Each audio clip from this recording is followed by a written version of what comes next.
Kwa majina naitwa Saidi Kabende, mkurugenzi mtendaji wa mwavuli jumuishi wa mashirika yasiyokuwa ya kiserikali kwa watu wenye ulemavu hapa Tanzania bara.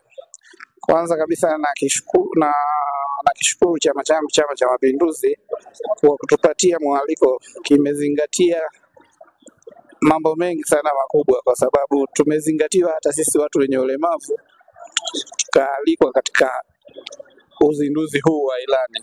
Tumekuwepo hapa siku mbili zote na tumeshuhudia, na naweza nikasema nashukuru hiyo ilani sasa imetubeba na sisi watu wenye ulemavu, na tunaendelea kuiombea iweze kutekelezwa vizuri katika sehemu ya watu wenye ulemavu.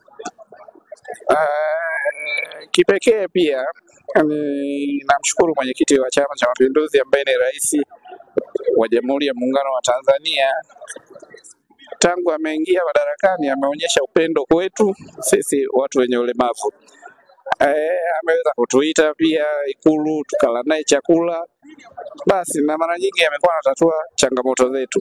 Na hivi karibuni, ndugu mtangazaji, mama amerudisha mfuko wa taifa wa maendeleo kwa watu wenye ulemavu ambao ulikuwa umesimamishwa zaidi ya miaka 10 iliyopita, lakini mama ameurudisha, na 2023-2024 mama aliweka